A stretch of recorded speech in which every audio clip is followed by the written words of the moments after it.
ټیکس دی نو په مړي باندې هم ټیکس شو ژوندي خو پرېږده نو داسې ظالمان غلودی څه ټیکسونه کېږي IMF نه قرضې والي او ځان له پیسې بهر ملکونو کې جمع کړي او چې د اقتدار نه لرې شي نو بس یو بل نه مخکې منډه وي او تښتي بیا په پاکستان کې نه کښېني بیا تښتي او بهر ناستي ځکه هلته یې ځان له ایښي او هغه ملکونه پرې مالدار کړي هغوی هم الله ځای ځکه ورکوي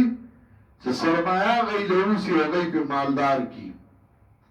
او دا ملک خوار کړي او ذلیل کړي چې ماته داسې ناست دي نو یو طرف ته IMF ټیکسونه پې کېښودله او بل طرف ته دا انجام دی چې د اسرائیلو سره تجارت شروع شو کله چې مسلمانان ملکونه نو هغوی دا فیصله کړه چې موږ اسرائیل نه تسلیمو عربو لا بعض ملکونو تسلیم کړ خو پاکستان نه تسلیم کړي لکه چې تسلیمي کی نو بیا خو دا ځای لګي او کلی کې سړی اوسي سړی ورته وایي زما ګاونډي خیر دی عدل دی نو کله ګاونډي الله ورکوي کله دنه ورالي ګاونډي الله یو شی ورکوي دی والا بل شی ورکوي او چې ګاونډ کې څوک نه نو هغه یوازې نو د هغه چې ضرورت شي نو پوره کولی نشي دا دنیا یو ضروریات دي دغسې په دنیا کې چې کوم ملک اوسي نو هغه تجارت ته محتاج وي چې د بل ملک سره د هغه څه څیزونه ده سره یې هغوی سره نه وي څه هغوی سره یې ده سره نه وي نو چې تسلیم یې کړي نو بیا بل سره تجارت کوي د پاکستان په پاسپورټ کې دا لیکلي وو چې هر ملک ته به دې پاسپورټ لی شي بغیر د دوه ملکونو نه یو اسرائیل او یو انډیا چې دې دوه ته به نه شي تللی ځکه دوی سره زمونږ دیني خلاف دی یو طرف ته مشرکین دي او بل طرف ته اسرائیل دي نو دوی سره زمونږ مذهبي اختلاف دی پاکستان داسې ښایسته ملک دی د پاکستان بد مو آیا نو دا هغوی نه بایکاټ کړو نو چې کله په پاسپورټ د پاکستان یو پاکستانی اسرائیلو ته نشي تللی نو هغوی څه وکړل هغوی دا وکړه چې په دې ملک کې یهود پیدا کړل یهود یې پیدا کړ او هغه نیشنلٹی پاکستانی پاسپورٹ پاکستانی نو هغه راولګي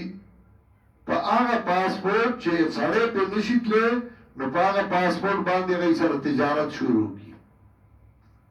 زه به تاله میوې درلېږم سامان به درلېږم اسرائیلو ته نو په کراچۍ کې یو سړی پیدا کړ فیصل ابن خالد چې هغه یهودي دی او د هغه پاسپورټ هغه پاکستانی دی نو هغه راولګي او په خپل پاسپورټ باندې هغه اسرائیلو ته جهاز ولېږه او سامان یې ولېږه تجارت روان کړ ورسره دې ملک کې څوک تپوس نشي کولی او دا تپوس نه کوي چې دا چا وکړل دا څوک دی او په دې ملک کې څوک اوسېږي د هغه په ملک کې خو تا نه بریږدي د هغه ملک ته چې ته ځې نو د ایرپورټ نه دې راوشړي هغه خو پرېږده چې مسلمان ځان ته وایي او هغوی پې سواره دي نو د هغوی ملک ته چې ځې د ایرپورټ نه دې راوشړي نه ته به راځې زموږ ملک ته او ستا په ملک کې هغه ناست دي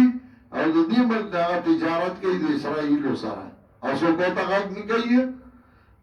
طالب مولا ده خو مړه دی چې جومات د ګوټې اوچت کې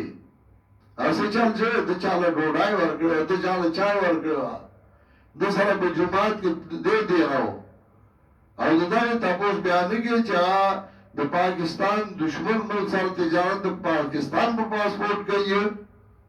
او دوی پې ښه پوهېږي دا نه چې دوی پې نه پوهېږي ښه پې پوهېدي خو قرضایان دي نو قرضایي غږ کولی شي چې د قرض د لاندې کې قرضونه دی والی مستای په دیو کی او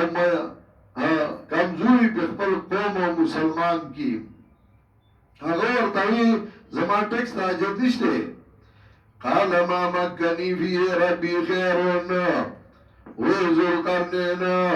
آج طاقت را کړې ما نه پای کې زما رب غوړه دی